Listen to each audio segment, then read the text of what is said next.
Suddenly, some friends became my foe for reasons that I know.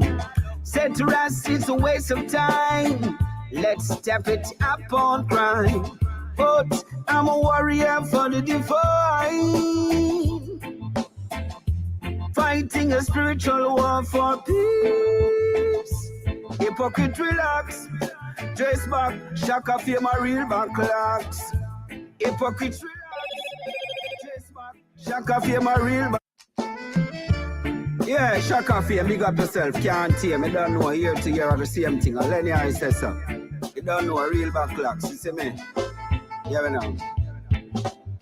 Suddenly, some friends became my foe for reasons that I know.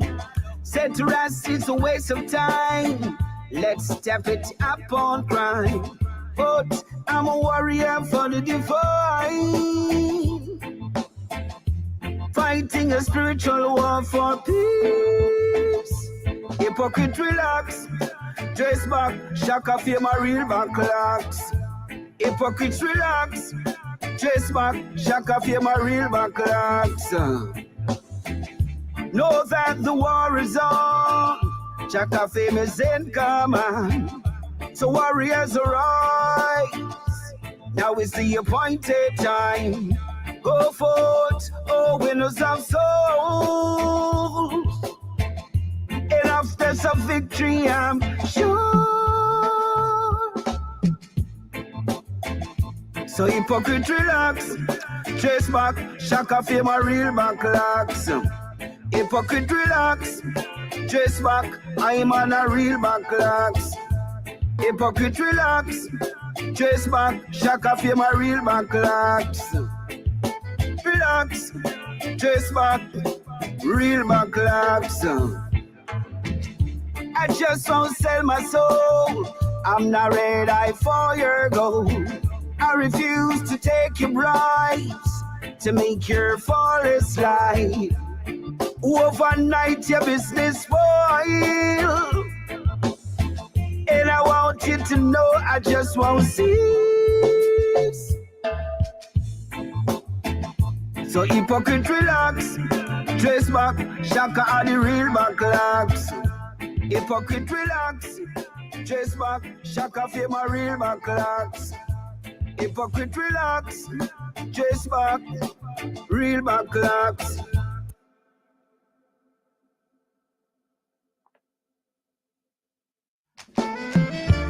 Yeah, SHACKA fear, big up yourself, can't hear me, don't know year to year are the same thing. And Lenny says so. You don't know a real backlocks, you see me? Yeah, we know. Suddenly, some friends became my foe for reasons that I know. Said to us, it's a waste of time. Let's step it up on crime. But I'm a warrior for the divine,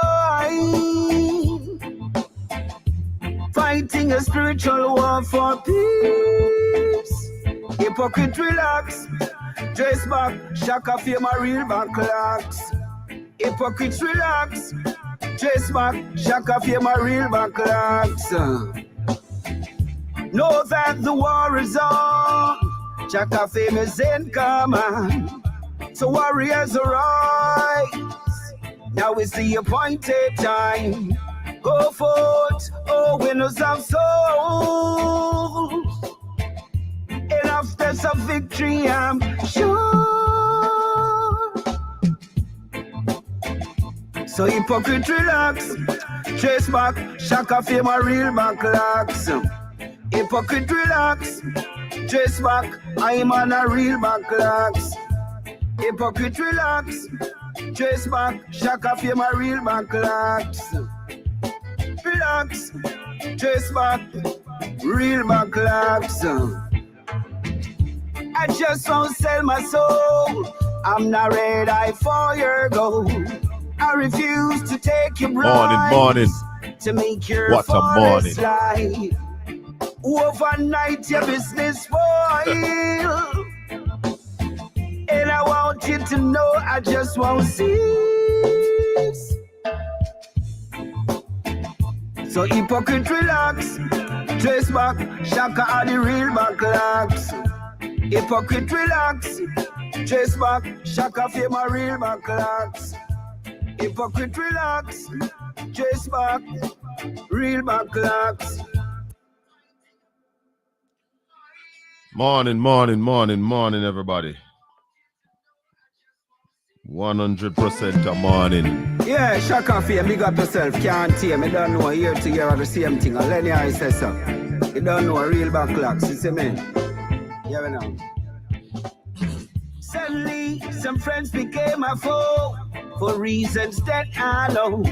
Said to us, it's a waste of time. Blessed is the man who walketh not to the counsel of the ungodly, nor standeth in the ways of sinners, nor sitteth in the seat of the scornful. But his delight is in the law of the Lord, and in his law do we meditate day and night. For we shall be like the tree that is planted by the rivers of water, and will bring forth our fruit in our season. Our leaves shall not wither, and whatsoever we do shall prosper. SHACKA famous in command, so warriors arise. Now is the appointed time. I have water near. God, this morning. Winners of souls. And after some victory, I'm sure. Peeps, this morning is a morning. It's a morning so serious that before we get into it, we want to give thanks to the Almighty God, because this morning you have to cover under the blood of Jesus Christ. And you have to make sure that you are powered by the blood of Jesus Christ. Because truth shall be revealed. And we're not supposed to sit down and watch our people be deceived. It is a morning when we have to call a spade, and we have to point out to Jamaica that the country is under attack. Jamaica is under attack. I don't know much I want to know this or understand what is happening to you. You are being bamboozled, and you are being sold, or they are selling you a narrative to take your mind from serious stuff, to ensure that, like Bob Marley say, they think that all we know is what they teach us. Through political strategy, they keep everyone hungry. And for you to get some food, your brother have to be your enemy. I said to you, the myopic view that a lot of us, a lot of Jamaicans continue to have in life, a lot of Portlanders continue to have in life. You have to change that now and realize that people not sit down and allowing you to make your decision. People are paying you for your decision. People are influencing what you think and put out there. And I heard you, wild man. And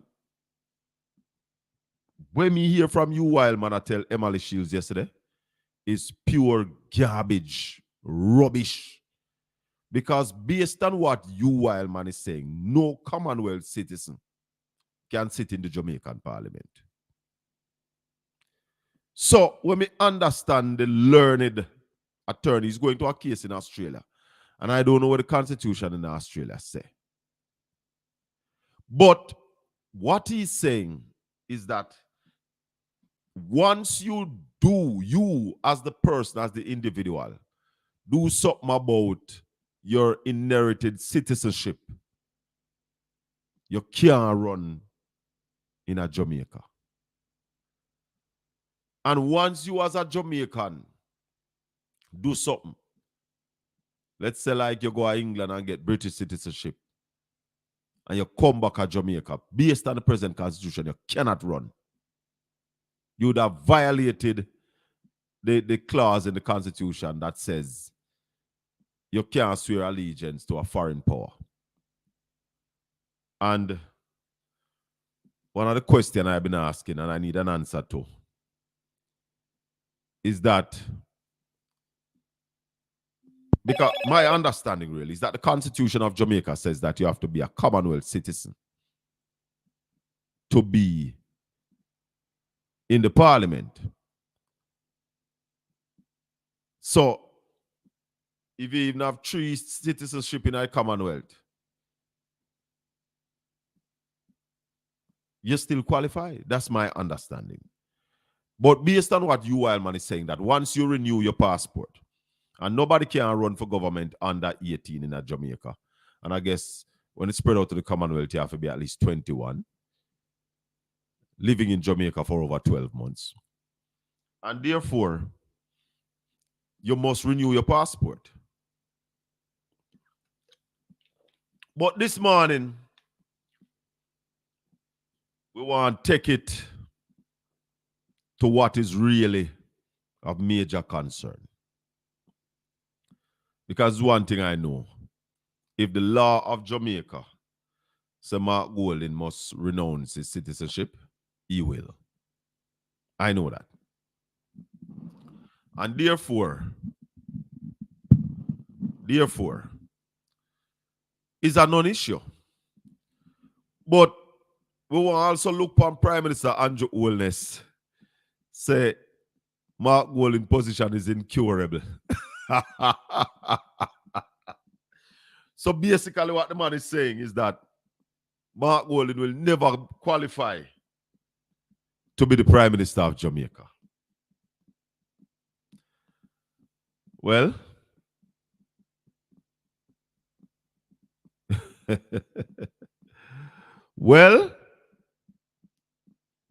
Mark Golding will be the next Prime Minister of Jamaica.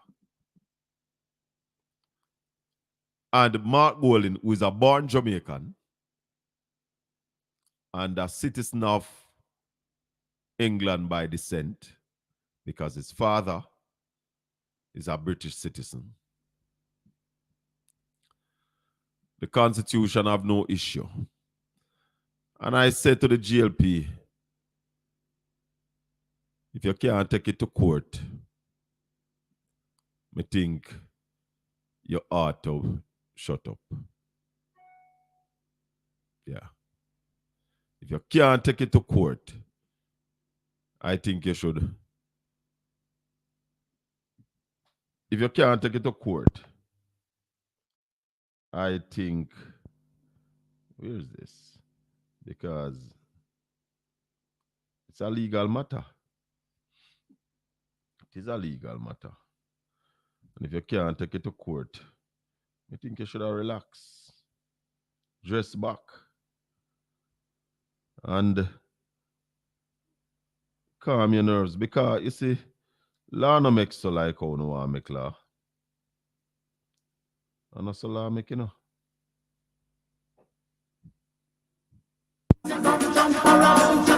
And that's so law make. Where you go up on a TV program and finally come up with a position, articulate that position, and expect it to be law, and that's how the law make. So, if we believe that the law need to change, we are at a prime time, because right now, the Constitution has been looked at. And therefore, we should just look upon it, because I believe that there are some things that I would love to see change, you know. this thing, yeah, Yeah. There are some things I would have loved to change because I don't believe something that happened already should have happened. And the fact that it happened already, Gilly, we should have ensure say it not happen again. And what am I talking about? I am talking about a person who was not born in Jamaica becoming the Prime Minister of Jamaica. I don't think that should have happened. So I want to say to all who attack, if you can't go to court. Yeah, SHACKA fame, big up yourself, can't tame. You don't know year to year are the same thing. And Lenny I says so. You don't know a real backlocks, you see me? Yeah, we know. Suddenly, some friends became a foe for reasons that I know. Said to us, it's a waste of time. Let's step it up on crime. But I'm a warrior for the divine.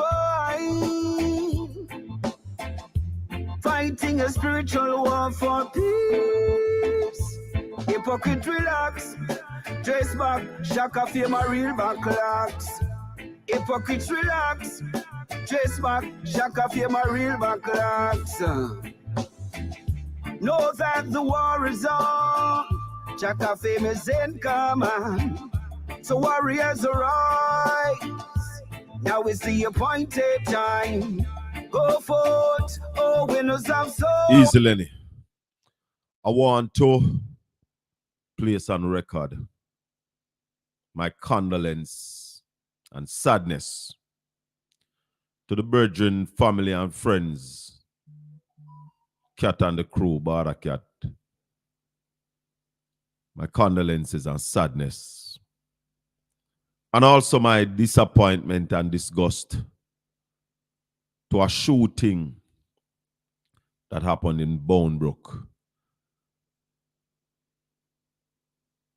Thursday evening. It was Thursday evening, yeah. Bring us to 6 murders down here in Portland. Morning, Big Bell. Yeah, 6 murders since the year start. Portland is the safest parish in Jamaica. We want to keep that. We want to maintain that. And I go back and I call on the police. I want to thank you for the work that you're doing. But I need more. And I want to call on the legislatures because there are too much guns in this town. Too many guns on the streets of Jamaica. Too many guns in the hands of people who are not responsible. And therefore, we must do something. We must do something to remove some of those guns off the street.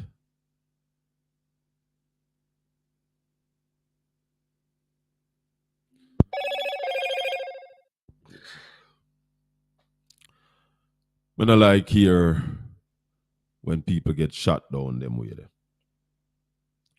In fact, there are so many different things that are killing off our people that we should be killing so many of our kind. Any other animal kill them one another like how people kill them one another? Human beings? Any other animal kill them one another? So often. I know other animals kill each other, yes. But the amount, and then we are supposed to be the most intelligent species. Morning. Morning. How are you doing? You're live on the air. Yes, Mr. Bell, big up yourself. Tashana speaking. Blessings. What go on, girl? They here, How things? Well, I'm good, but me, I look into things and me, I say, when a man can pick up a gun, broad daylight, Broad daylight. 6 o'clock is broad broad daylight, daylight. and go bust up shot kill a man, then, oh man, we have fair question. In a Portland, yeah. In a Portland. I know we this. I know we this. I know we this. No. Things out of hand. Things is way out of hand. The Prime Minister promised that we could sleep with our windows and doors open. And we And can't even walk. We can't even walk with the eyes open. Yeah, you understand time gone by when we hear something happen in another parish mood I said, thank God me live in Portland. No, you can't say that. But Portland is way out of hand. So injustice, the one is injustice to all. Crime anywhere is crime everywhere. It will come to your doorstep. Right. And that's why we've been talking all along. And we're calling on the government to implement stop and frisk. Yeah, man. We need to have more searches on our roads now. There are too many guns moving around. We need to have stop and search from the police, but we know the police don't have the authority to do it certain ways. So we're calling on the legislatures, the politicians, to change the law, hard stop and frisk. And make we get the man to stop drive around with guns, so man. Lord, man, come on. Yeah, man, and we need more community policing, more, the presence of the... Yes. Right. Yes. But the police, them are try, we just ask them to put some more in it. And we ask the politician them to bring in the law that police can stop you and search you. And we say to law-abiding citizen, based on what is happening now, if a policeman stop you properly, ask you for a search, please comply. You don't have nothing. Why? Make we comply. Yeah, man. Exactly. Something has to be done. Yeah, man, it can't continue. So, and that's what we are talking about when we have a government that is doing nothing. They plan, what they want to do is just see people and scrape them up, lock them up. You don't have nothing. You don't find nothing for me, but you want to lock me up. But I'm saying, take a search. If me have something, lock me up. If me not have nothing, me go my ways. Stop and frisk can help in Jamaica. It can help. And we need to start doing it. And since the incident, what, day before yesterday, I don't think I hear anything from the member of parliament. The who? The member of parliament. You not hear me just talk about it. Me not just talk about it. So maybe I didn't hear. I just spoke about it.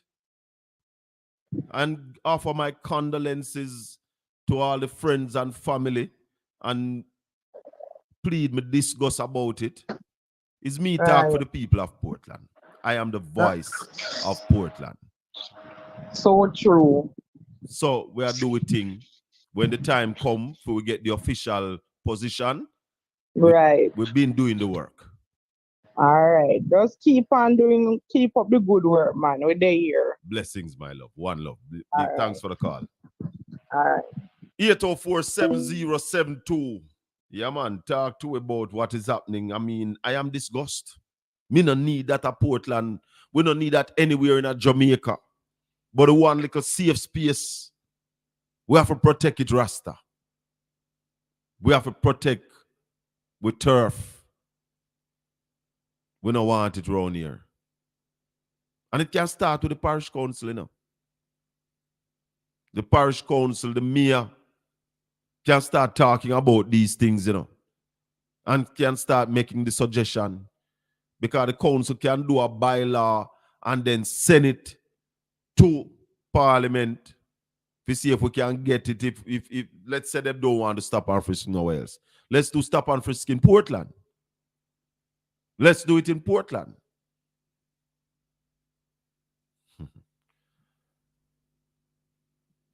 What is now? I already count 10 GLP MP in the parliament with dual citizenship. 10? How you say? 10. But my brother, listen, if they have dual citizenship with a Commonwealth country, it is totally okay. It is legal. Not a problem.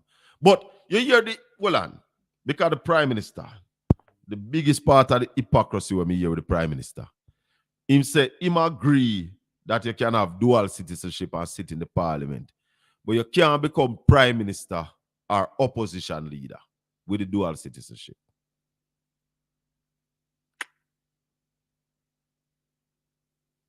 All right. Me understand how that work.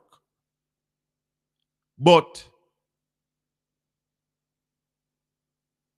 what you need to do, just denounce it.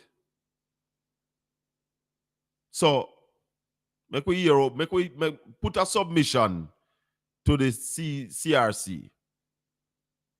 Put a submission forward, Mr. Prime Minister. Now,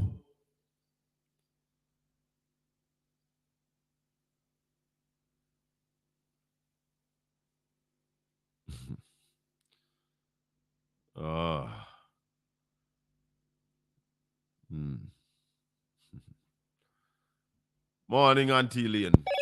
Morning. Big up yourself.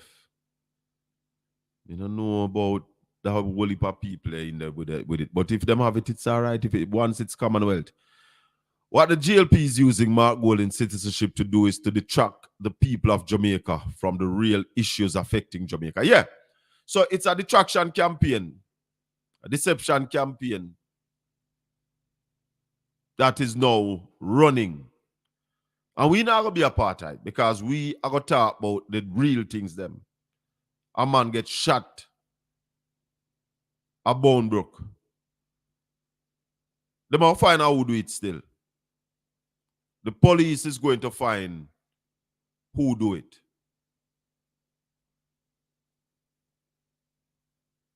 This is Portland. This is Portland. We're going to talk to Conrad O'Brien at 9:30.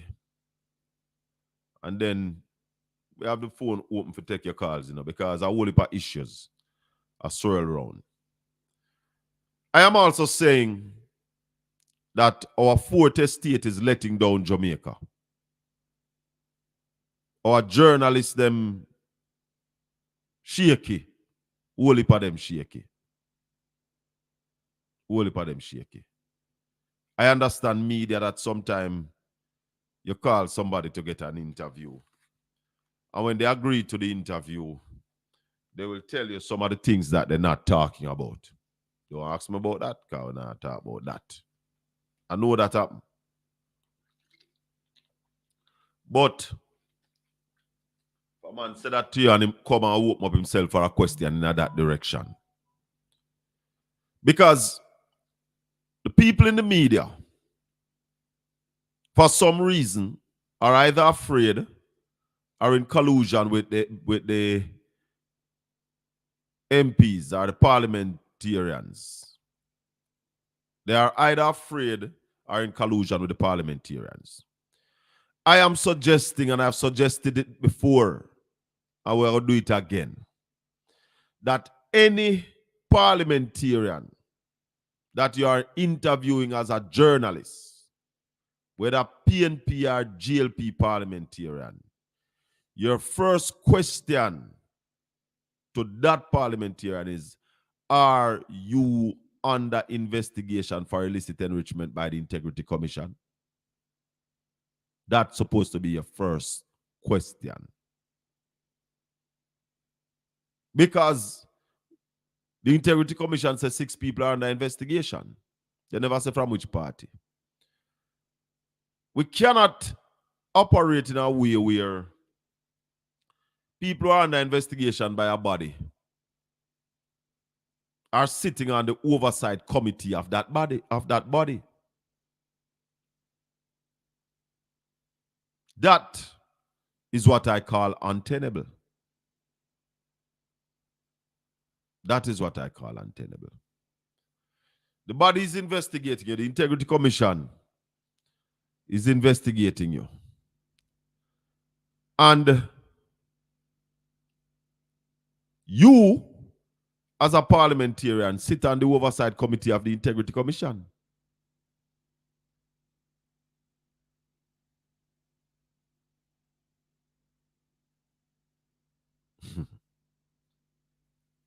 So therefore,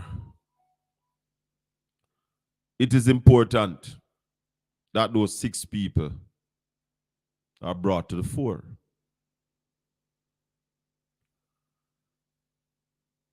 Legally, and then if you talk about morally, the Prime Minister owes the country some information as it relates to his statutory filing. It's 3 years now. That summary that is supposed to be made public each year by the Integrity Commission of the Prime Minister's statutory filing has not been coming to the Jamaican people. So how can we talk about transparency, accountability, leadership? This is not a moral issue, you know. This is a legal issue. It is a legal issue. It's by law that the Prime Minister's statutory filing, a summary of it, be made public every year after certification by the Integrity Commission.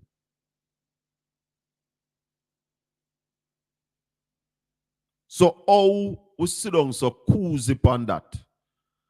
And then we have people that talk about morality. It's a moral issue. Where are we on this rooms on the beach investigation? What is happening with that? Did we get a final report on that issue?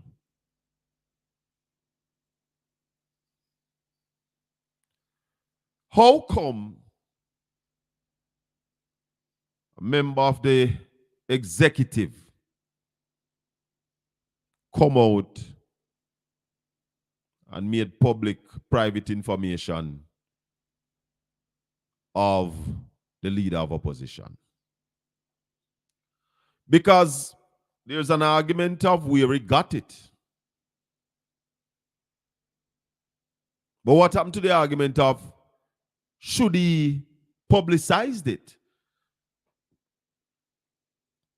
So I don't understand some people who are supposed to be learned.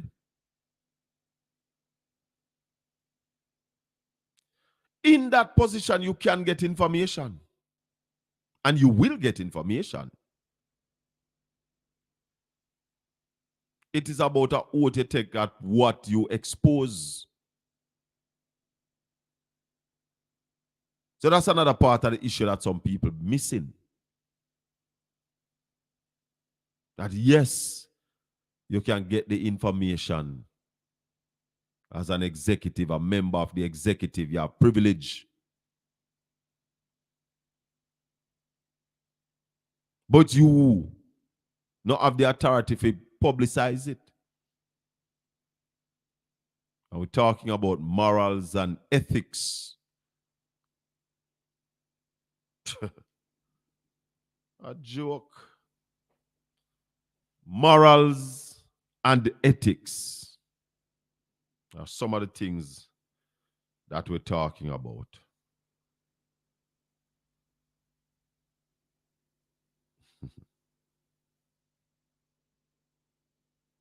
Some of the things where we are talking about, my people. You don't understand. You don't really understand. I know that you have some people, when them talk about morals and ethics, it is not really for them. It is for other people. Them can do anything, but other people can't do it. A member of the executive. There are 3 arms of government. 3 arms of government. The legislature, the executive, and the judiciary.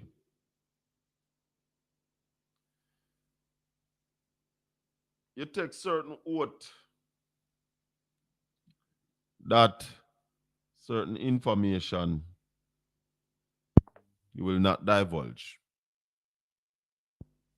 So if you divulge information, you would have breached.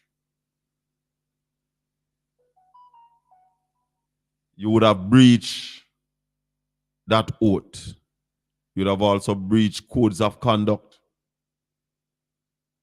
So I don't understand how some people are talking about the man saying get it from the belly of the PNP. Look at the matter holistically. People are saying that him get it elsewhere. And that's also an issue. So if him get it elsewhere,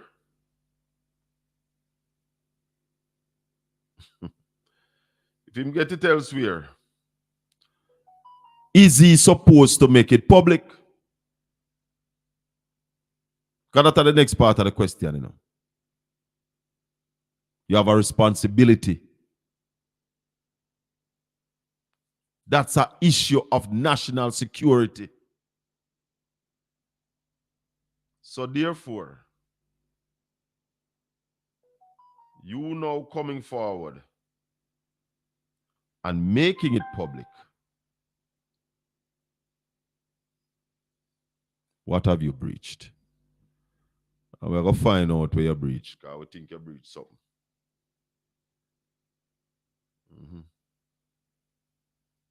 Think you breached something.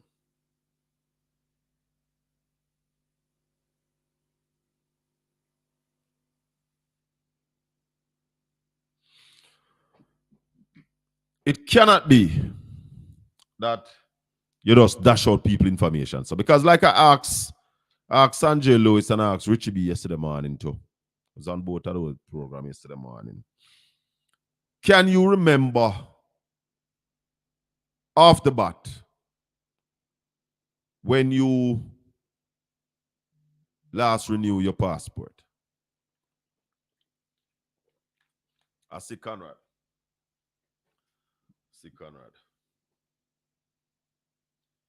Can you remember when you last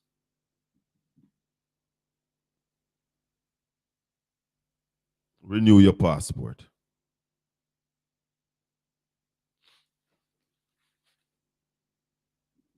Hold on. Is that TikTok video?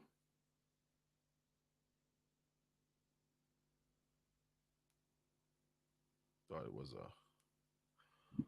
I seen Conrad, but now I get this play, Conrad.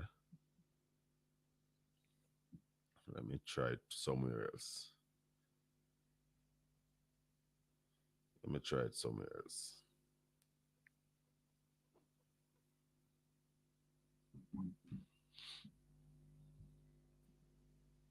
Conrad O'Brien, morning.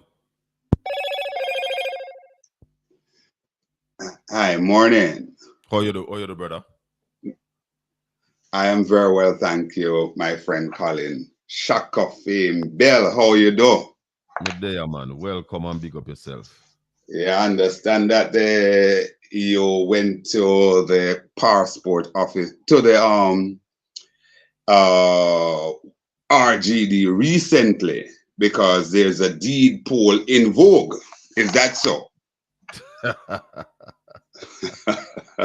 From bell to trumpet.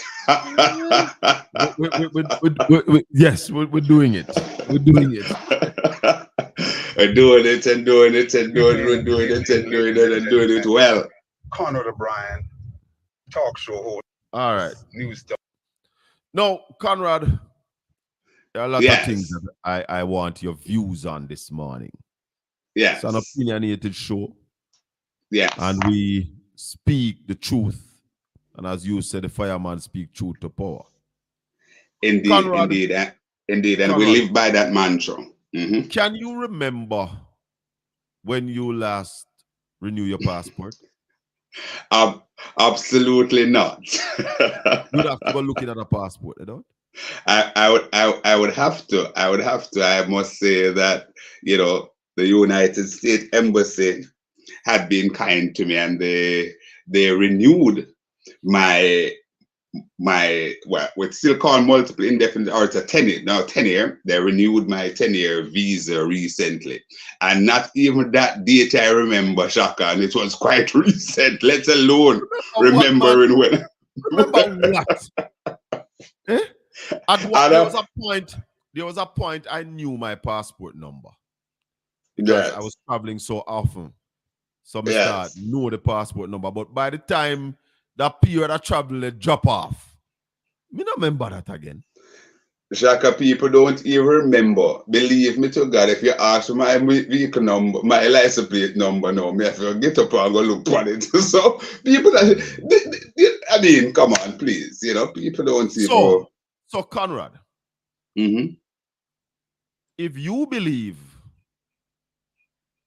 that, all right, let me not go there. So Mr. Vaz exposed those details. No, man, you can say it. You're prepared to sell me a bridge for $1. No, you can't go there, man. I'm not going to waste your time and sell, but I sell you the bridge. No. What do you think about that?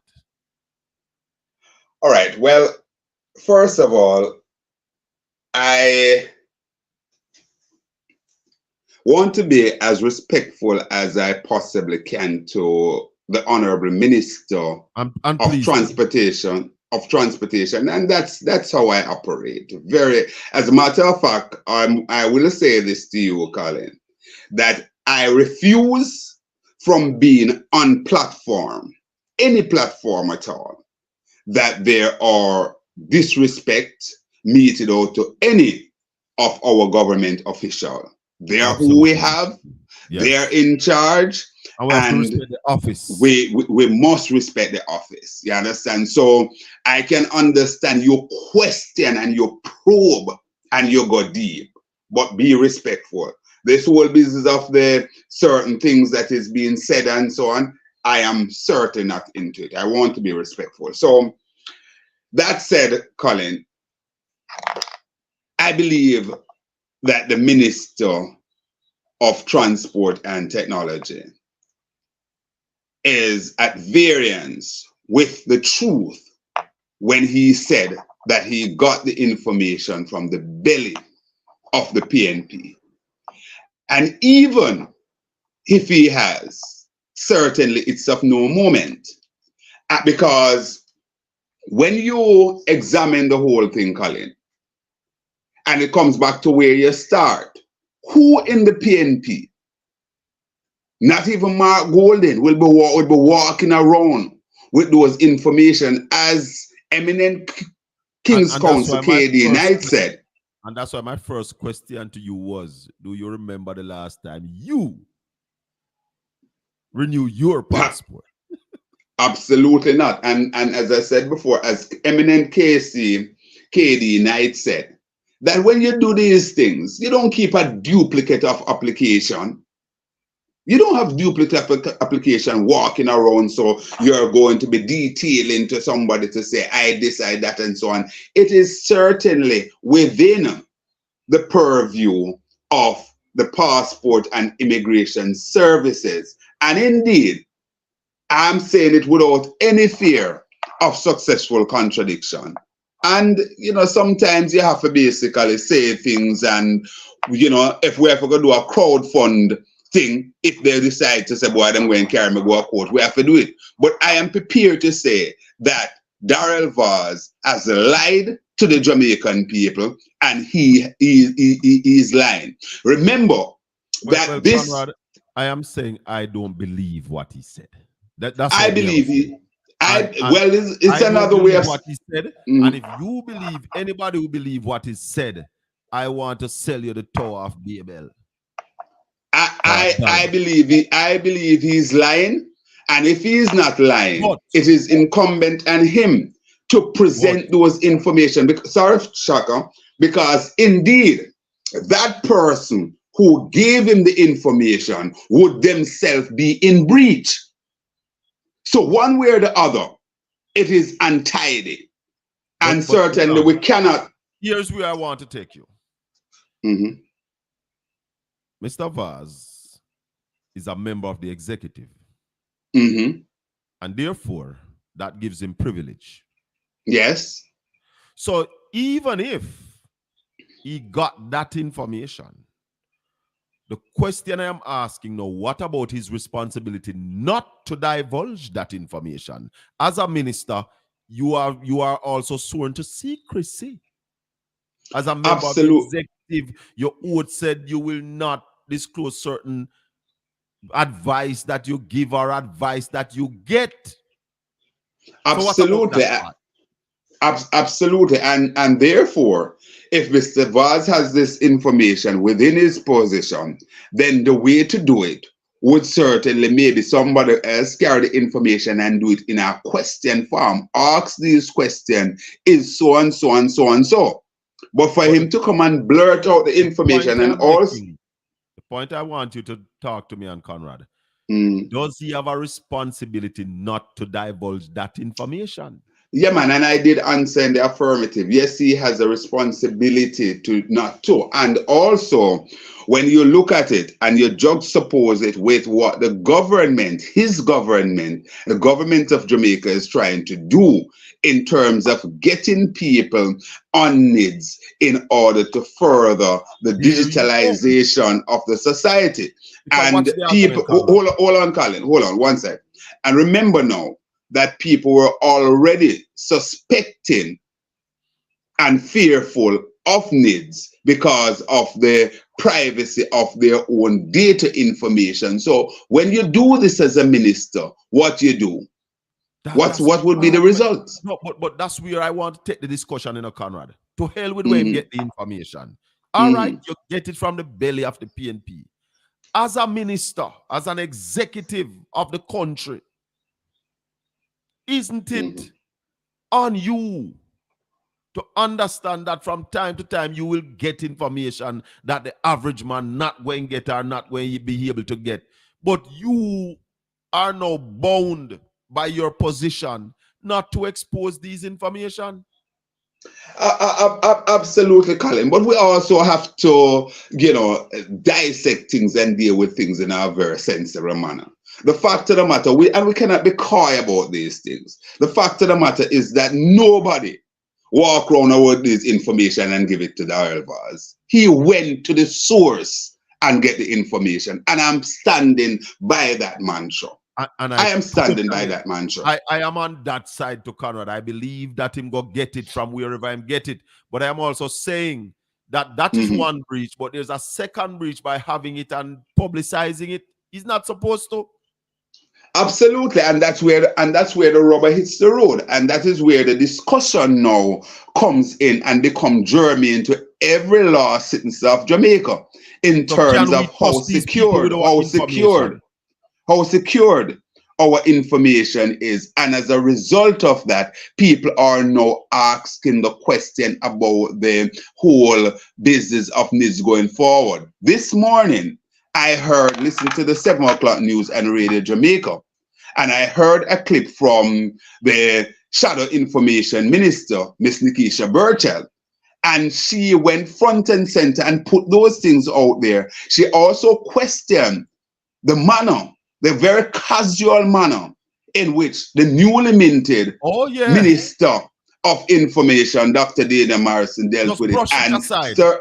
And certainly, as I said, I am one who have a lot of time for this young lady, Dr. Dana Dixon Morris, or Morris Dixon. Keep on mixing the way that her name is done, right? But whatever, she's the same person, Minister of Information.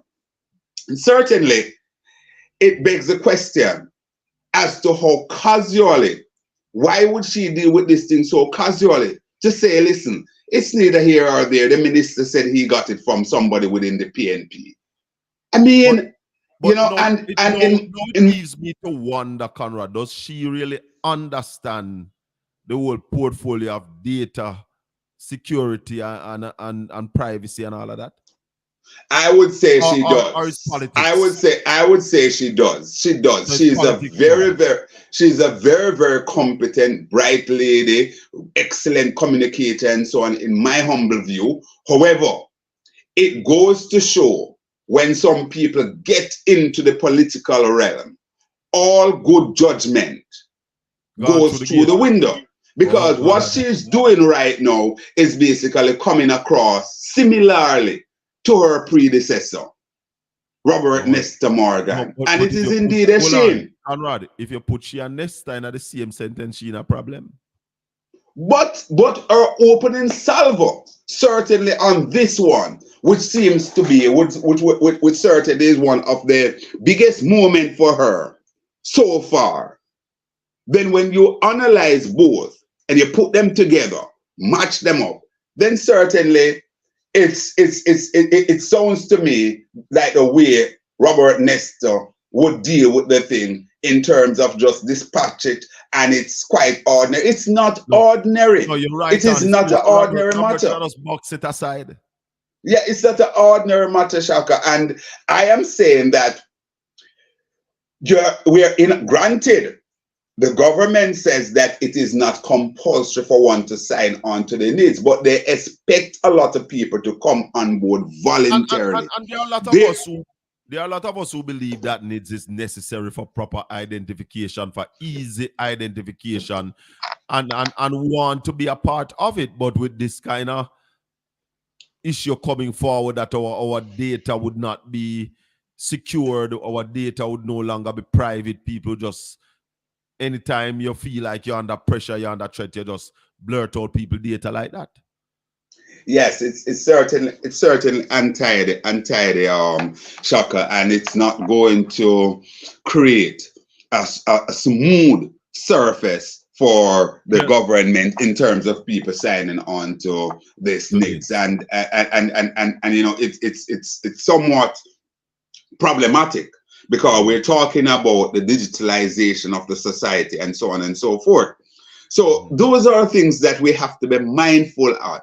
And remember now, as I said earlier in the piece, that this is not the first time that we heard something like this from Darrell Vaz. He did so in the Shane Alexis case, when Shane was running down there in He was the man who came with that information. Yes. He was the man who came with it. So it seems as if his source is ironclad right there in Pika, and he can go there willy-nilly anytime he wish and get any information he so desire. And we must put Darrell Vaz under the microscope, under the pressure. And I believe that what we see here rise to the threshold for Darrell Vaz to do the decent thing and resign, or if not, his boss, the Prime Minister, should fire him. You think he should be fired for that? Absolutely.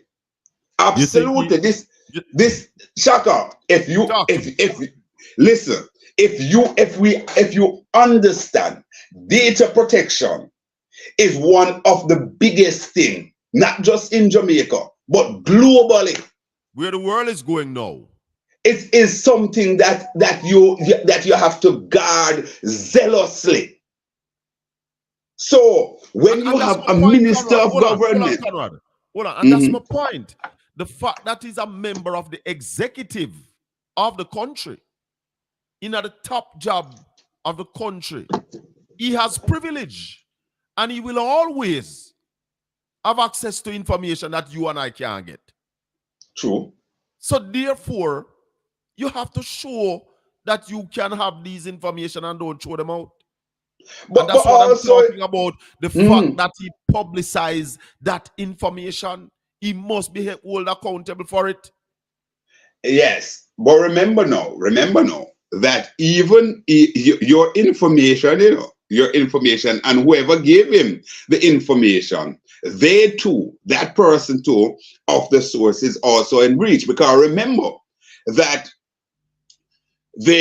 your information is not supposed to be available to any government minister, whether you're a minister of government or not. It's not something that there has to be special arrangement for one information to be given. Informed And you must be Absolutely. informed that Absolutely. information is going to be delivered to XY.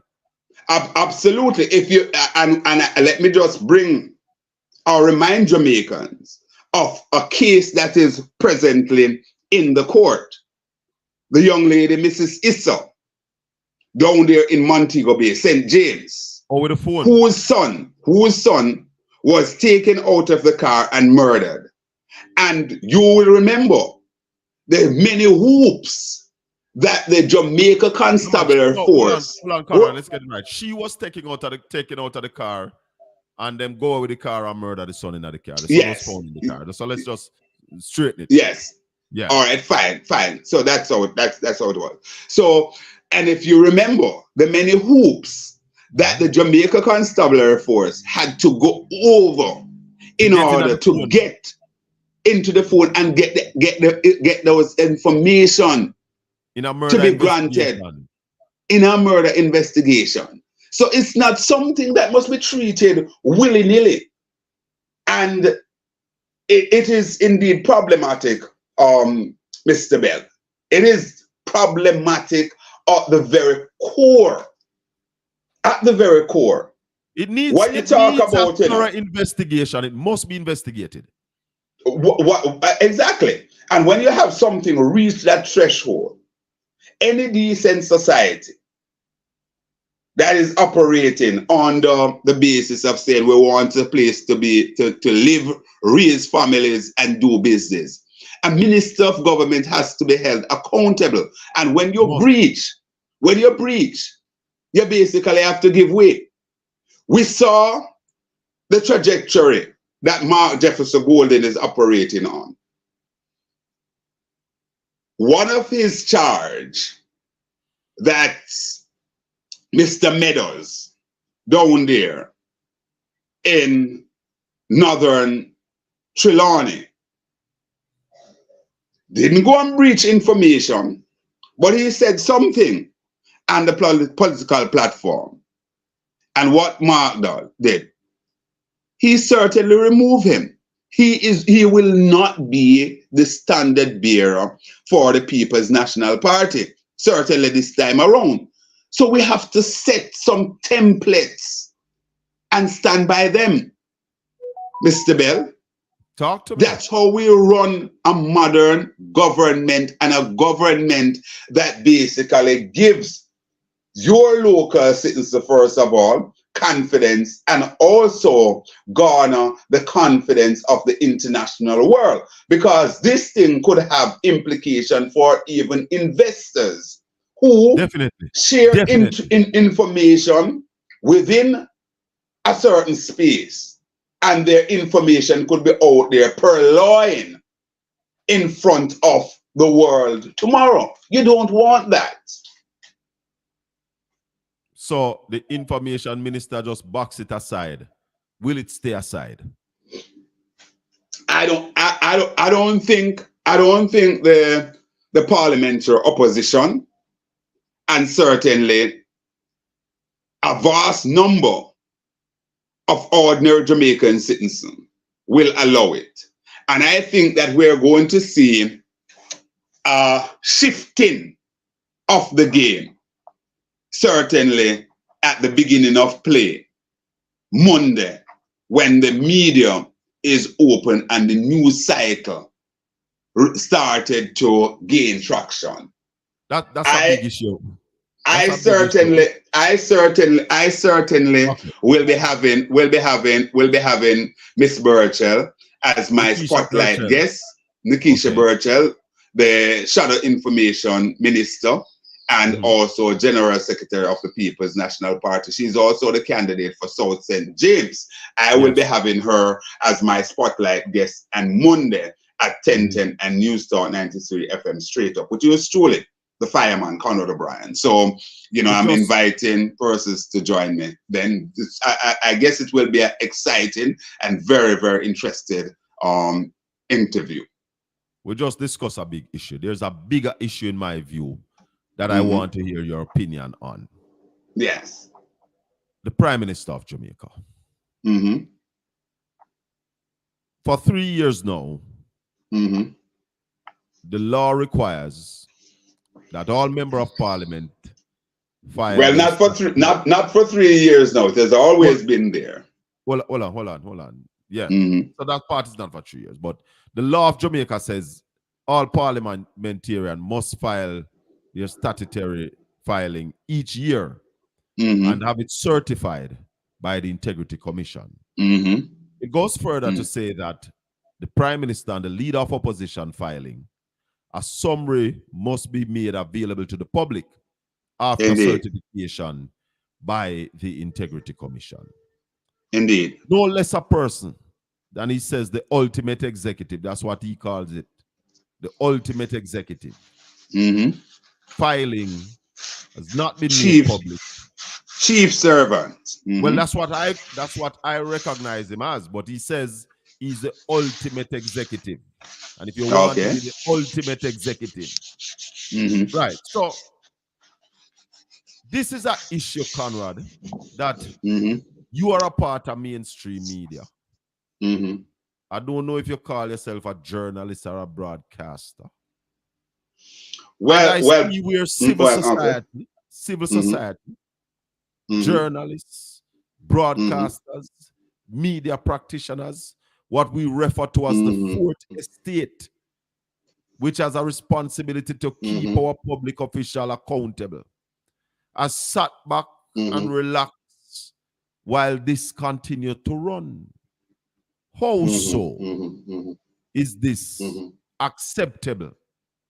And I dare say both morally and legally in the country. What are your views? All right. First of all, it's not all of us who are broadcasters, journalists, talk show hosts, because some of us play both roles. I double as a talk show host and certainly broadcast journalist based on the work that I carried out. And, you know, I, for one, I continue to ask those questions.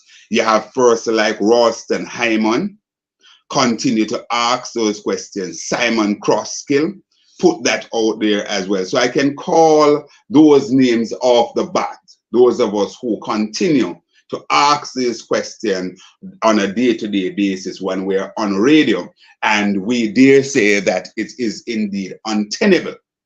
And I believe that is where we need to go in mainstream media, the fourth estate, to ask the tough question, because when you look at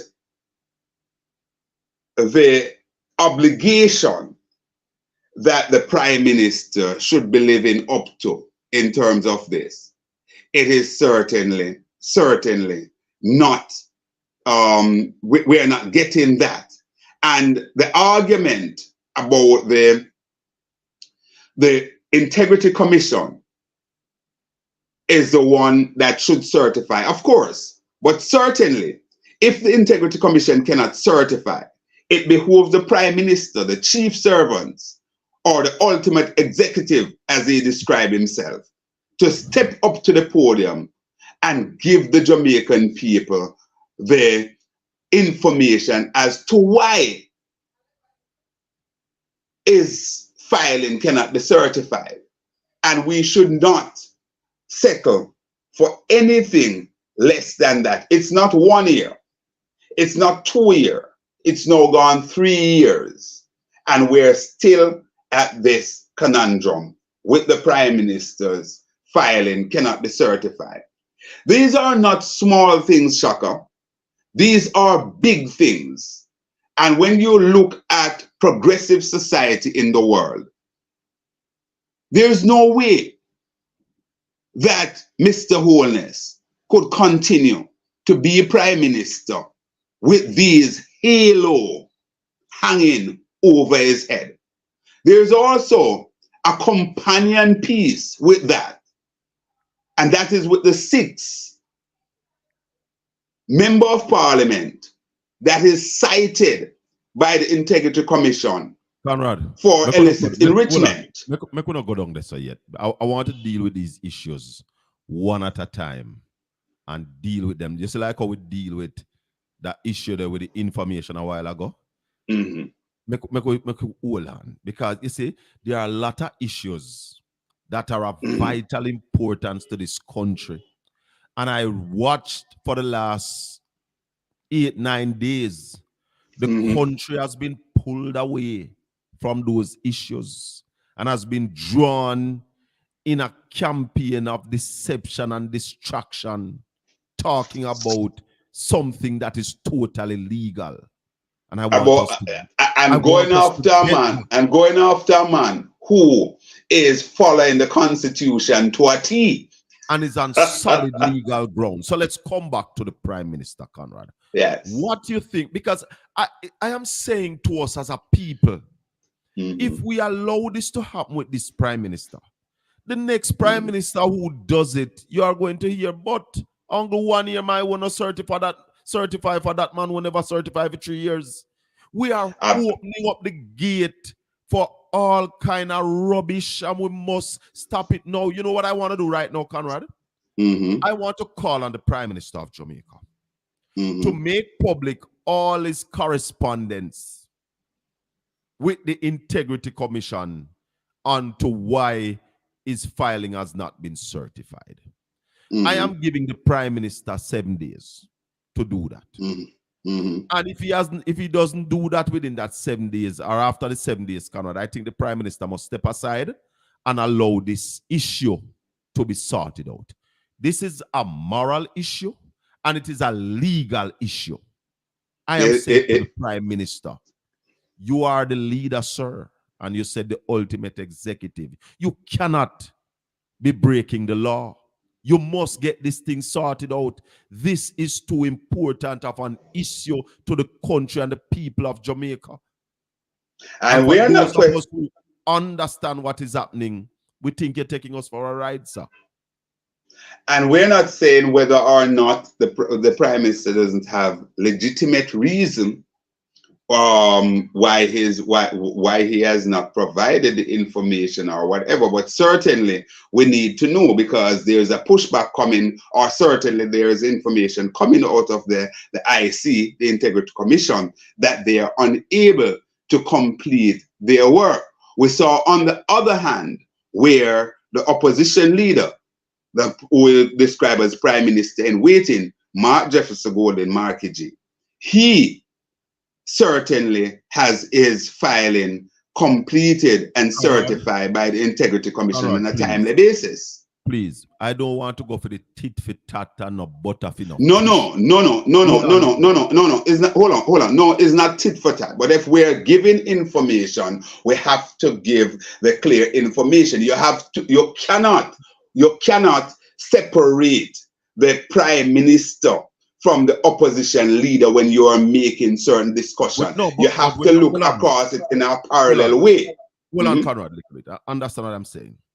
We're not looking at both of them. We're looking at one who is breaking the law and who morally is not in good standing right now. So I don't want to mix up the people who have filed and them filing certified with a man who filed, because the Prime Minister has filed. Let's get that clear. He has filed, but his filing cannot be certified for the last 3 years. I don't want to mix them up. As I say, I want to deal with the issue them. Well, as I said, I believe that it is important to remind the Jamaican people, both at home and abroad, that the filing has taken place for the two top persons whose filing is supposed to be made public. Right, a summary must be made public. The summary here. One has met that criteria. Who is the leader of the opposition? The other, the Prime Minister, who is the man who is in charge of the purse string in Jamaica. The man who is invested with the responsibility of making decisions, spend your tax dollar and mine. His is not certified. And for me, I believe that's a fine point that must be made. You see, communication, in my humble view, must carry in our particular way. That's what carry the people with us. so they know exactly. But proceed, my friend. Right. Now, what are your opinions, Conrad, on the views I just made? The Prime Minister must make the information that him have, because the Integrity Commission cannot come out and talk until they submit something to the Parliament. But the Prime Minister, who is the chief servant, the ultimate executive, I am calling on him. 7 days, Mr. Prime Minister. Give me the information where you have. Make us see what is happening from your side. I agree. Yeah? I agree with you. I agree with you, Mr. Bell, because the fact is, show what happened from your side. Step aside. Put somebody in at the office until you sort out your filing. It's taxes the country run by. There are also people, Conrad. There are those people who are saying, "What about the company that you open in St. Lucia? Is that company still up and running?" That people are referring to as a shell company. And for absolute clarity and transparency, let us remind our listeners as well and viewers that indeed it is not illegal for the Prime Minister to basically open that company in the Eastern Caribbean. However, absolutely this not. is a moral. Yeah. That is when you talk about morality.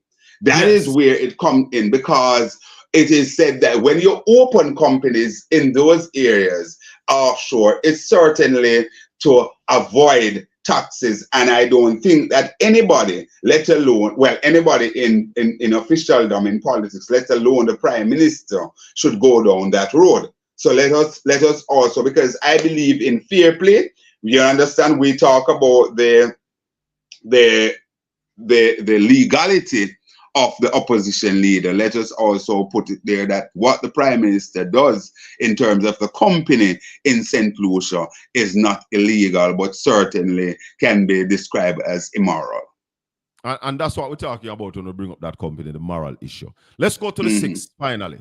That the 6 people who are under investigation.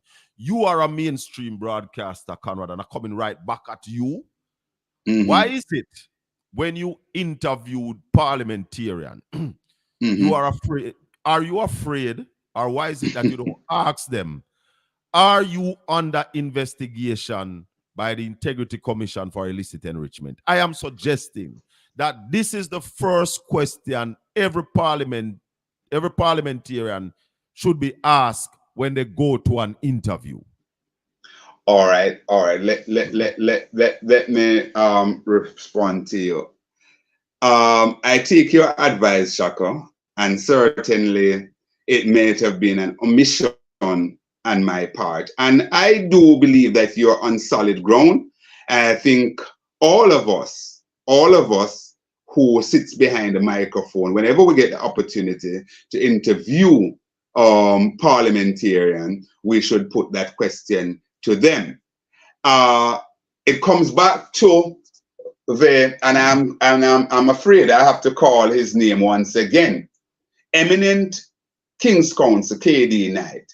His office is on Duke Street, and he said on the political platform. Conrad. And hold on, Carla. Let Conrad finish the point. Finish, Conrad. Yeah, yes. He said on means and media and platform that when he standing at his office outside and he sees the parliamentarian coming out, he certainly, especially those on the governing side, since all 14 on the PNP sign on the dotted line to say they are not one. Whenever he sees any of that 49, he's saying to himself, is that one of the suspects? No less a person. There goes a suspect. No less a person than the Minister of Justice. Delroy Chuck sits untidy, and he, to his credit, he called on the source, to say that, listen, come with something now. We need to have this basically dealt with, because, and obviously, no. And he said that when he's out there, people asking him, Delroy, Are you one of the 6? And that's what I'm saying. Why is it then that the fourth estate is afraid to ask them? Let's go to the caller. Caller, morning. You're live on Portland Spice TV. Morning, SHACKA. Well, go on, brother. Why, it was a terrible week. Terrible. And Good morning. Good morning. Good morning, caller. Morning, Conrad. Upon Good morning. reflection, it is so evident how. We're dealing with manners here, you see? Yes, sir. Good morning, sir.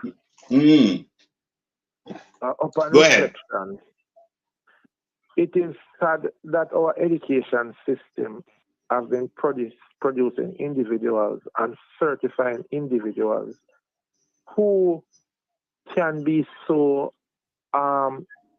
disingenuous in how they make pronouncements and further propaganda to unsuspecting individuals who in most instances they don't understand a lot of substantive issue. So when they hear certain individuals carrying certain lines, they'll just repeat or just follow along. It cannot be that we live in a country where we have an individual who has shown or demonstrated on several occasions that the Constitution is not necessarily for him or elements around him. It is how they feel that things should happen. So, for example, in this instance, with the issue with Mr. Golding, the Prime Minister knows that he is not sitting in the Parliament illegally. The Prime Minister had no intention of changing that provision. And I say this because if he would have known of that provision coming out of the Vaz Dabdu issue. Yes. And if we are at a point now where we are in the process of rewriting the Constitution, if he had a problem with a Commonwealth citizen sitting in the Parliament, then he would have said to his minister in charge, in your deliberation, ensure that it is clear that to be the Prime Minister of this country, the person has to have one allegiance and swearing to one country. He could have done that, Call on. If he had done that, and then now he came out to further that argument, his utterances would have made sense. And it would appear as if it is gaslighting people who do not understand.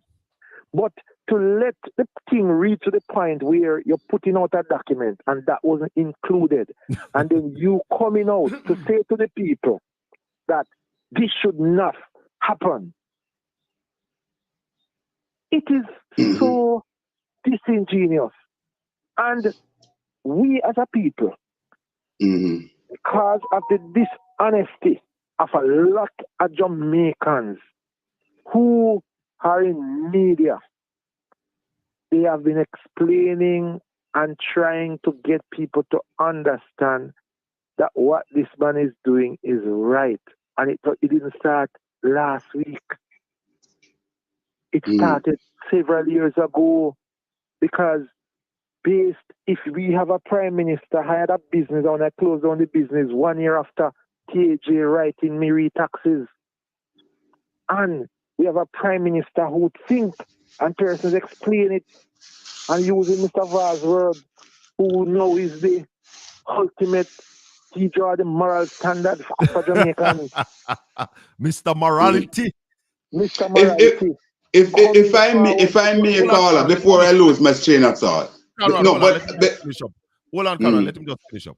Finish up, Wilson. Yes.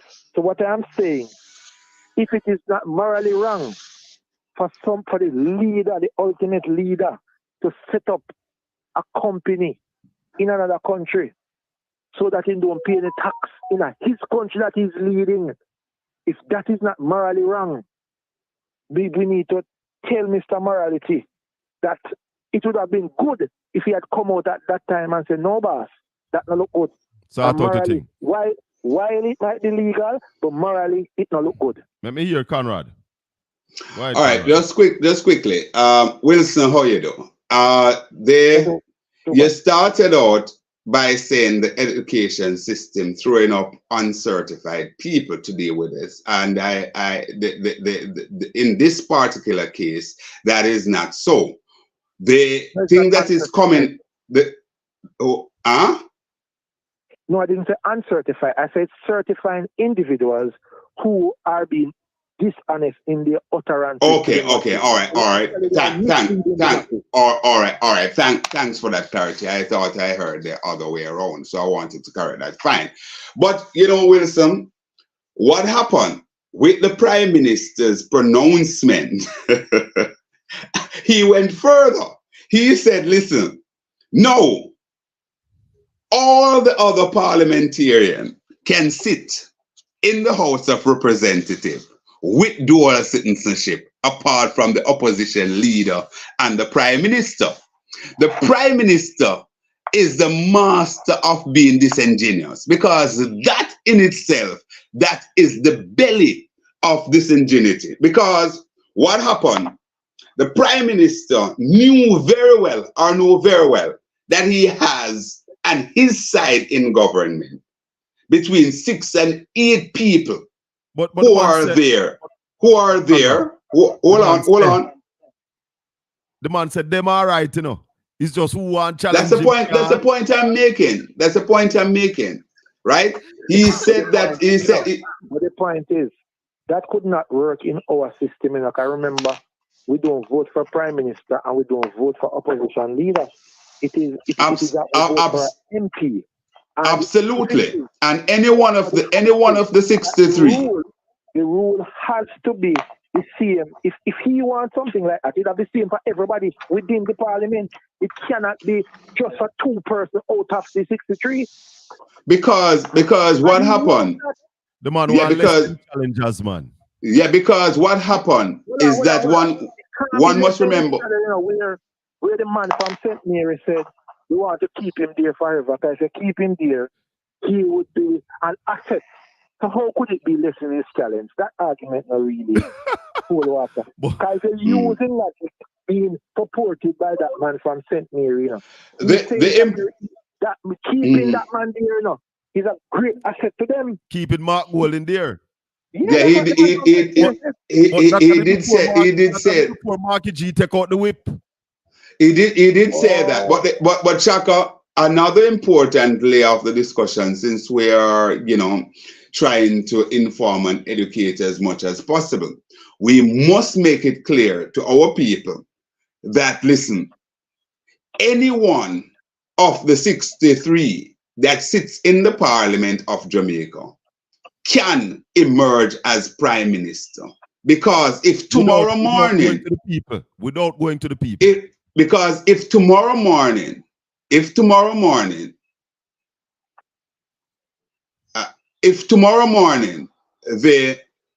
don't understand when you say without going to the people. I don't understand that. Any MP sitting in the parliament right now can become prime minister without going into an election to the people. Absolutely. They because they are already elected. They are member of parliament, so they had gone to the people already.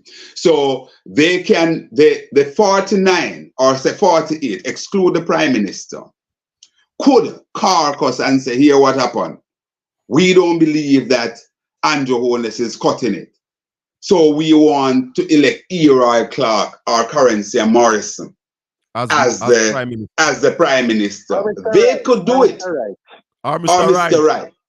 They could do it. They could do it. And Tuesday of this week, of next week rather, we could have a new prime minister. So these are important points. And one of my concern with the prime minister is that the prime minister must understand that, listen, sir, all of us out here, we are not fools, we are not stupid, and the prime minister tend to treat us that way.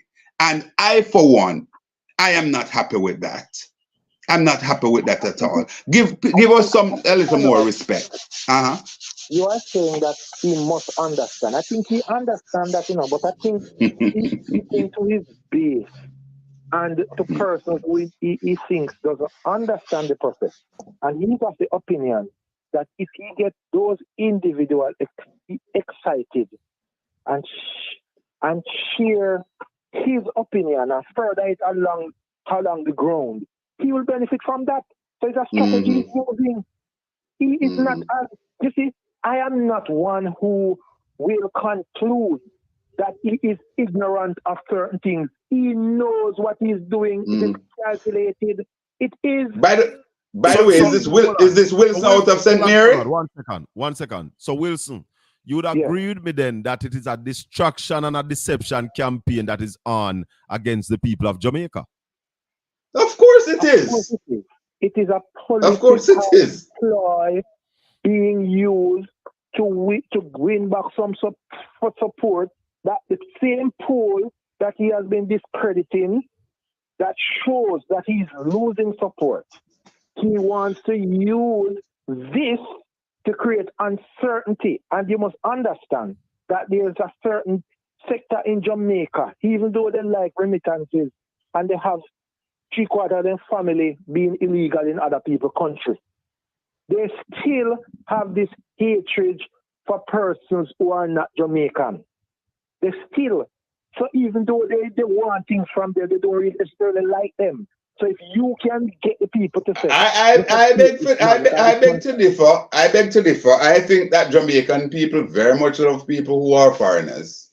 If you look at it's borne out. But hold on, the negativity. You see, let me tell you something. You are thinking it's the group that he's appealing to. It's not the group that you are speaking of. No, that group will say that group. Hold on, Wilson. That group would respect. Wilson, hold on, Wilson. Hold on. First thing, we don't have any scientific data to deal with that. But Wilson, hold on, Wilson. Hold on. First thing, we don't have any SHACKA, something is alright. Hello? Yeah, I am saying that we don't have any empirical data, scientific data to bear out what you're saying. But anecdotally, I believe that the masses of this country love foreigners even more than the group of persons that you would be talking about that are more understanding of the issues. Than the group of persons that so it's but it's a nuanced point. Yes. We have a large number of Jamaicans who have discussion about these issues, but will not go out and vote. So we'll see. That's one of the reasons. One of the reasons why the Prime Minister basically come out and talk that, listen, he's also in support of people with dual citizenship, sit in the parliament, is because of what Mark Walden said, and he knew very well that that's a big argument and it's getting a lot of traction. And it can't. Do you know that's one of the reasons. That is one of the reasons why he said that. In reverse, Conrad, he wants his base, who presently is down because they recognize that things are not looking as rosy for them as it was 2 or 3 years ago. So he wants to say something to them. Say, look, don't support this white man. He doesn't have the interest of Jamaica at heart. His allegiance is elsewhere. He can take his things and just go. That is the argument. Yeah, man, absolutely. But I'm saying to you that is the argument that Mr. Holness and members of the Labour Party trying to coin. But we're talking about the love for persons from overseas and so on. Jamaican people love people overseas. If you notice, every Jamaican will tell you, and when they're referring to Man U or Man City or Arsenal. They talk about our side, my side, and say we are play tomorrow.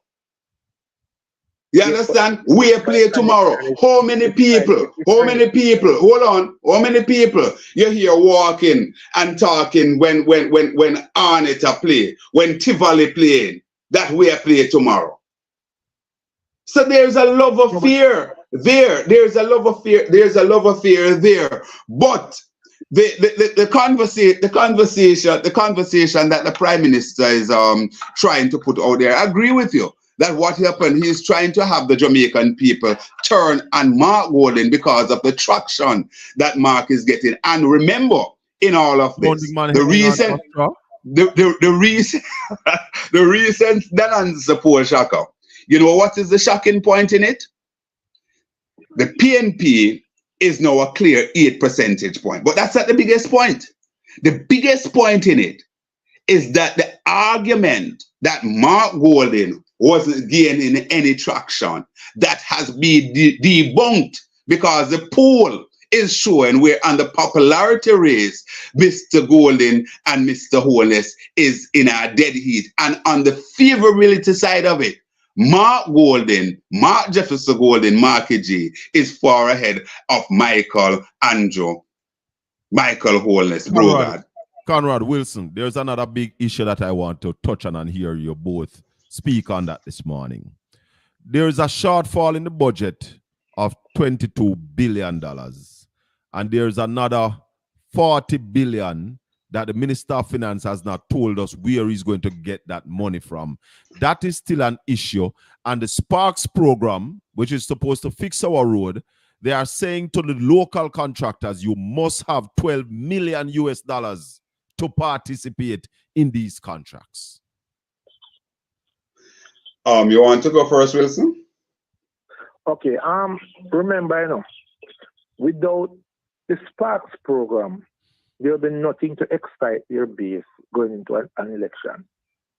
So you have to have a scenario in which, even though it is not economically possible at this juncture based on what is happening with the revenue, it cannot be that you scrap such a program. Because if you do that, then the brightest finance minister the world has ever seen could not be marketed as such anymore. So you're saying that they are going to run with it?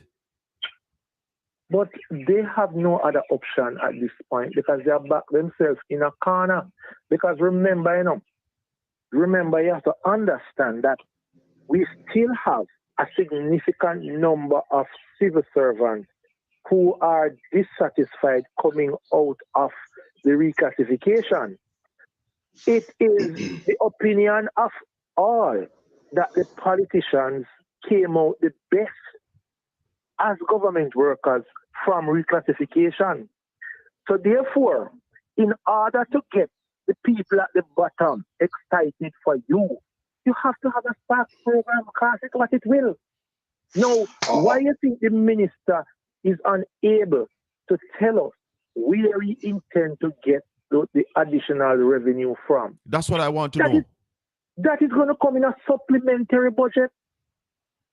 It is going to come, and it is either he's going to increase taxes or he cut other government spending, but not the Spark program. Conrad? All right. The Sparks program is a crown in the jewel, or is proposed as a crown in the jewel of the Holness-led administration.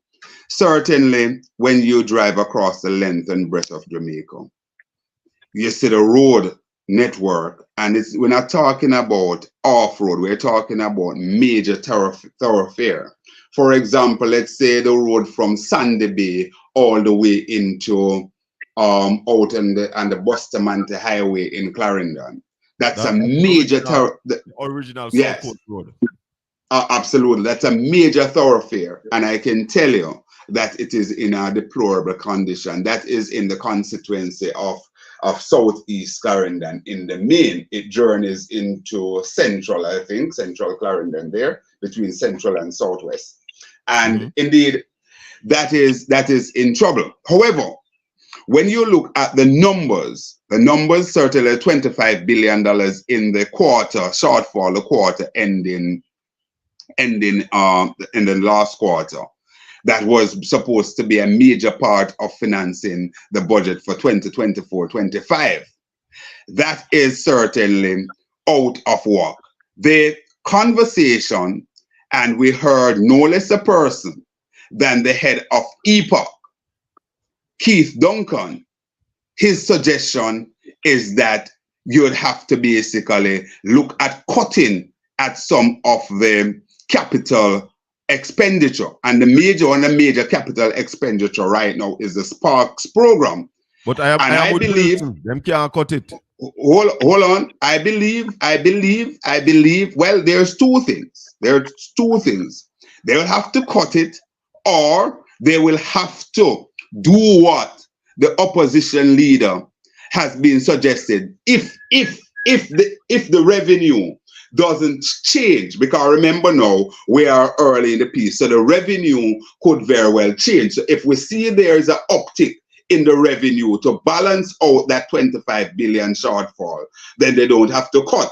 However, if that doesn't happen, then what they would have to do is either cut or cut the spark, including the spark, and also or rather look at the suggestion that came from the opposition PNP by relaxing the aggressive downward trajectory in the debt payment, which we are under no compunction so to do. We are not under any obligation so to do, to be paying down the debt as rapidly as we are. And I will remind us that, or our listeners and viewers, that majority of the countries that are doing very well, their debt to GDP ratio is much higher than where we are now.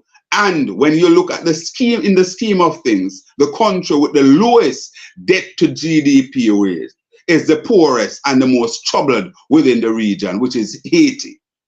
So downward trajectory of debt does not signify that you are doing very well. So Nigel Clark and the Wholeness government has a lever there that they can use. They can say, listen, we're going to be easing that by a 2% reduction, and we're going to be deferring the reduction to the 60% of debt to GDP ratio by the date that is set, and we're looking at a further 2 or 3 year period before we get those. So there are some options that open to the government. Whether or not they will use those options is another story. Conrad, yes. Wilson, we spoke of some dilemmas, and we just spoke of the economy, and that the economy, I remember a couple of weeks ago I said to a caller that the economy is like a doorpost eaten out by chichi, but still look good with paint. And we realized for a long time that the economy was in problem. A PNP administration, just by coming to office, will not change the fortune. What will they be looking at, or what will a PNP administration be looking at? Because there is deficit in our foreign import, the amount of things we are importing. 7 to 1. How will we be making that new money? Where is that new money going to come from? Because Jamaica needs new money. All right, if I may, the PNP administration, a new PNP administration, they will be coming in office with some of the trajectory on the right path. So they can build on that. It is a long-standing view of the PNP that, listen, the debt payment reduction doesn't have to be so rapid or so rigid. So therefore, they can take their own advice there. And if they ease that, then you could have, ease it by, say, 2%. You could have as much as about $60 billion or so free up in the economy. That would basically add some sparks there, as it were, because they will be able now to look at farm roads, look at how you deal with the education system, build some new classroom there, make things more comfortable for our students. They will also be able to now look at take that advice that Patricia Duncan Sutherland had posited some time ago, that we need an army of social worker in the schools and so on. So there are things that they could use to maneuver. On the other hand, now, where the new money would come in from, it's one of the areas, Shaka, that you are the deputy spokesperson for, which is called the orange economy. How do we look at that? The whole business of agriculture, food, which is also a part of that industry, because you can't build out an orange economy, which is entertainment, without food play a major role in there. So all of these things they will be able to look at. I believe that the persons who are looking at the manifesto document of the People's National Party should get to work right now, and the party as a whole must understand that they will have to hit the ground running. But I don't think that, because a lot of changes can come so that it benefit the people at the bottom of the pyramid, so to speak, by way of just maneuvering. Management is going to be important as to how you do it, because there are certain areas in Jamaica we still have a lot of money there. There are another thing that we have to look at, and we'll have to look at. This government also have to look at it. While I don't agree with basically throwing out the baby with the bathwater as it relates to the procurement issue, but we must find a way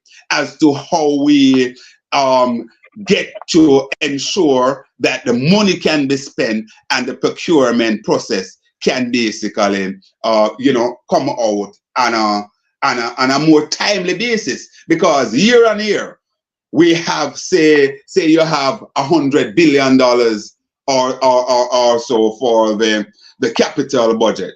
We see where we are not able to spend that $100 billion, while we have hospital out there with AC unit not working, roof leaking. The other day, someone was at the Mapen Hospital and also at the St. Catherine Regional Hospital. Granted, they talk about some major product, but at the top, but even now, you have to basically fix something. It can't be that you have hospitals leaking like a sieve, and the workers and patients after we're pushing up bed and setting buckets there. So how we manage things and maneuver is going to be a big deal for the PNP, certainly in the short term, the first 1 to 2 years, as they start to build out the various industry, Shaka. You have some mega ideas as to how Portland will come into the mix and so on. So for those things to come into being, it's going to take a little time. So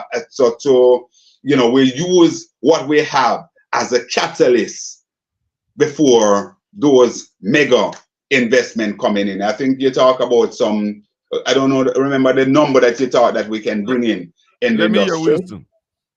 In addition, though, Shaka, yeah, it is important that the government, you see that edge tax, that additional tax on the gas. Yeah. I think the government has to a new government will have to either remove it or decrease it, and use that money to actually stimulate small industry within communities. Because what is happening now, is that, for example, if you go to the market, you get a pound of yam going for $400. The man who plant the yam, 350 some places, 400. But the man who plants the yam don't get that. Why? Because a lot of that money that the final consumer pay has to go with the transportation and the movement of the yam from the farm gate to the market. Oh yeah. So if we can actually reduce that the cost of gas and the transportation costs. Because gas price go down, we can actually reduce transportation costs, reduce electricity costs. So small industry can actually produce more, and people get more incentive to produce. You need to have groups in select areas. So, for example, I don't think majority of the chicken that we use in Portland should be coming from Clarendon and Kingston. We must can formulate groups that can actually produce those chickens at high quality. That's when we talk about organized farming. And distribute them within the parish. And that will create wealth in the communities. Because what is happening now, the people are crying, they're the people in the community when no money now reach them. So you see, this nice macro, painting the picture of the macro. As I remember Michael Manley once said about the economy in the 80s. He said we had a bang belly economy. I don't know if you remember that saying. Yes, I remember that. Yeah, I remember that. Because he was saying that the belly looked like it's full, but the child is literally malnourished, not really, and healthy. So what is happening now, we have a good macro and we get ploddy. But the ordinary people not feeling the benefits that they are purporting that we are getting. So reducing the debt, that is something. We don't need to pay down our debt faster than we need if the people can't live. Because maybe by the time we finish paying down that debt, half of the people almost dead. So I don't know if you ever hear the saying, while the grass are grow, the horse are starve. Exactly.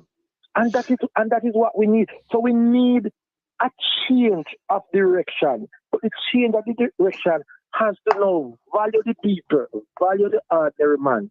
See how the ordinary man can become a part of the productive sector, not just for a $5,000, I want t-shirt, I want buckler boom, I want buckler rum. Get him to be producing, use that same money that you would have used to get him excited that way. Get him excited about production and he can improve, because if every community improves, Jamaica must improve ultimately. Absolutely. Wilson, we SHACKA, discussed earlier. SHACKA, hold on, SHACKA. Wilson said something, and I want to just contribute a little on it. The tourism sector, I think it's about 10% of what is served on the plate come out of Jamaica. So it shows that the agriculture sector has a significant role to play. But what you talk about, the edge tax there, because I interviewed Philip Paul about 2 weeks ago, coming out of a sectoral presentation, and he made some very salient point as it relates to that. He did not talk about removing the edge tax, but he talked about how it could be used. And one of that is to ensure that we started to look at the whole business of renewable energy, and see how we can build that out and ensure that the cost of electricity is lessened. As now we have the highest cost in the world. It was left there at about 20 cents when the PNP leave office. It's now back up to about 42 cents. All right, and where he said that the PNP government would want to bring it, it's between 10 and 15 cents per kilowatt hour. So all of those things. He also talked about how you'll be able to get more and more, use that to bring back the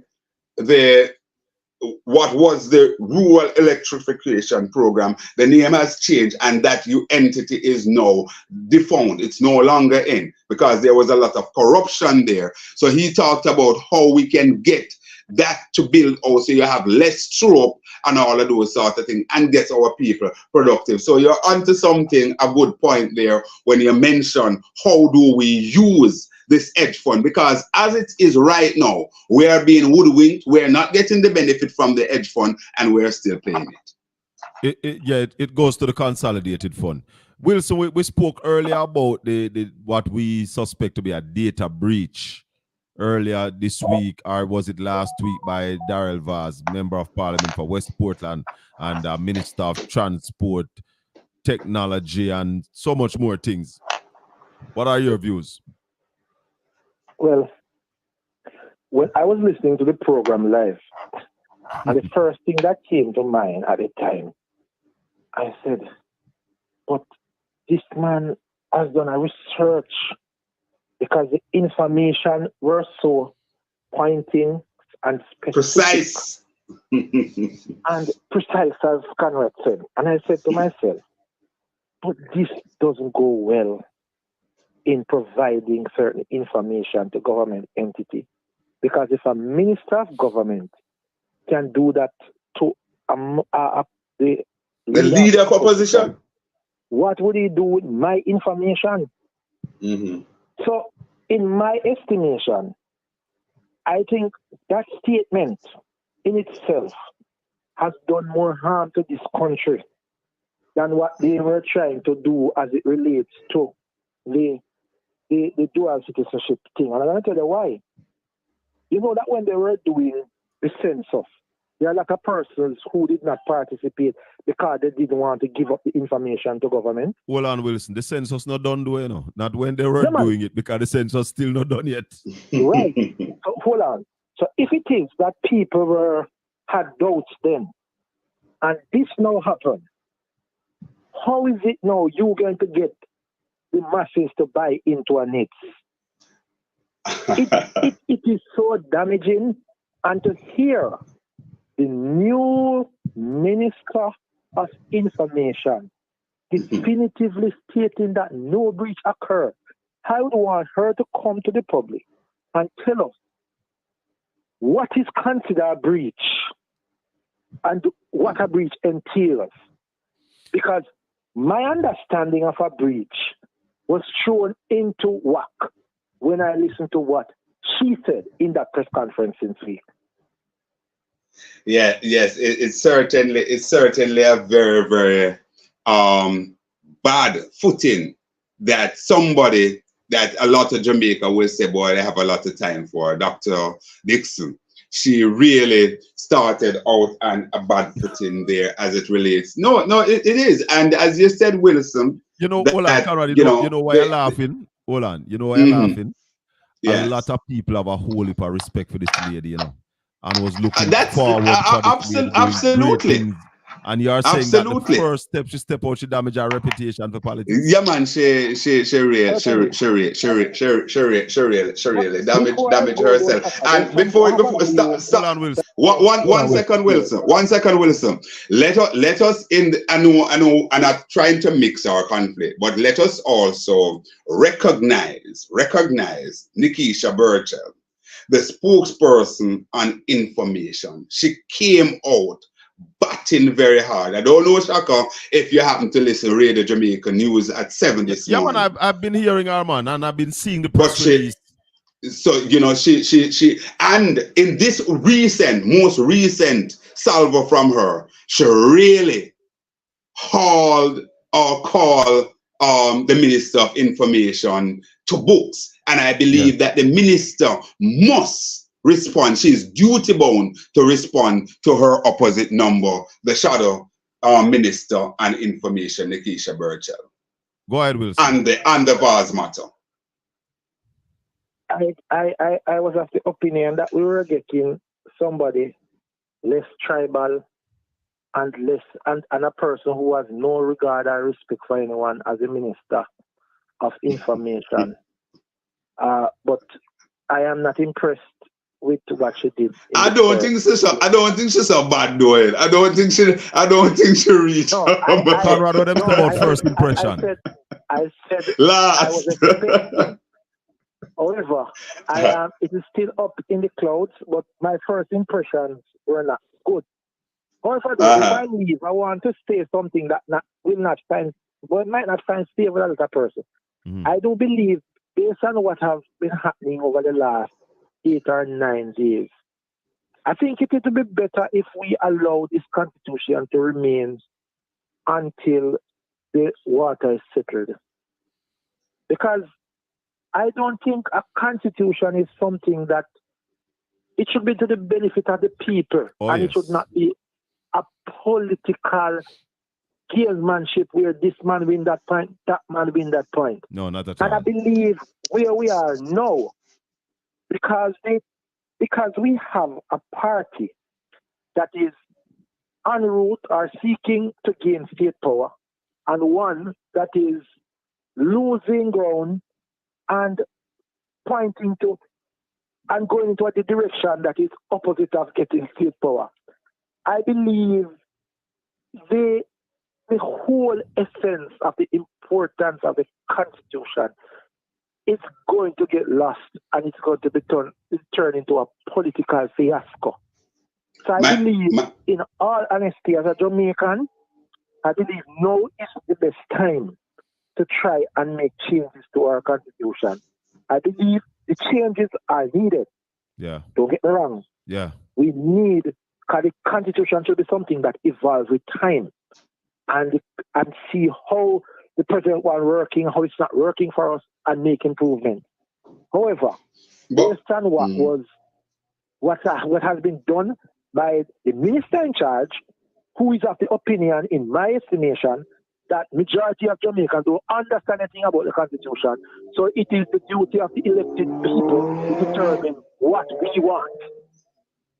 And that type of individual leading the process, it doesn't engender a lot of confidence in me as an individual, because I find that individual to be very sarcastic, very subtly rude, and disrespecting to the intelligence of the ordinary Jamaicans. It's not everybody. There are a lot of intelligent Jamaicans who don't call talk show, don't write in the paper. You're right. Yes. Not a part of the groups, the Lions or the this or that group, but they do understand things and they have an input. So to want to leave them out and by just having some show, I call them sideshow with some slides and persons come there to answer questions, what they want to answer, how they want to answer, and neglect what the other man. I don't think that is the approach. So right now I'll move and I'll support a move to suspend the Constitution debate until after things have settled. And then as a people, we can sit down and have a civil discourse on the way forward. All right, my brother. Good. If I may, Shaka, say something on that. Well, we'll see. You see, a lot of people may disagree with you. I also think that you have a plurality that will support the point, and also you're echoing the sentiment of eminent attorney at law, and a man that I again have a lot of time for from ever since, Hugh Small. Hugh Small is of that opinion, and there are other people who are coming on board with that opinion that you have just preferred. That, you know, we should call game on this, call halt on this, and certainly picks up after the general election. But outside of that group that you talk about, you said that, you know, there are some people. Remember now, the average man, a constitution is supposed to design to serve the average person. And what we need, as I heard the executive director from the Integrity Action Forum group there, this Archer, said that, listen, we need to basically treat this, and I also said it on my show as well, Professor Rosalie Hamilton, that we need to treat this like when the campaign is on, the political campaign, where it's in every nook and cranny, where you have the schoolroom meeting, reach to everybody, and nothing less than that kind of engagement with the people to embark on a new constitution that we want to serve the masses of the people will cut it, in my humble opinion. Kirk said, no, sir, Republic, no. Conrad, let me thank you for being on the platform with us this morning. Portland Spice TV asking everybody to like up the video, like up the video, like up the video. Yeah, man. Anything you want to add, Conrad, finally, before we go? Just quickly, just to say that, you know, use the opportunity to say to all who are on the feed at this time, I'm inviting you to join me on Monday at 9 o'clock at New Start 93 FM. We come to you live from the University of the West Indies Mona campus, And indeed, my guest and Monday will be Information Shadow Minister Nikisha Burchell. We will have a lot to talk about. We'll have the legal feature, legally speaking, where you will hear, get some free advice there with attorney at law Zalika Jess. And of course, we'll take your calls to get your input on the program. So always a pleasure, Shaka. And let me say again to my friend Wilson, enjoy. And Willow, take it easy. Blessings. One love, and Conrad. to the rest of your listeners on viewers. All the best.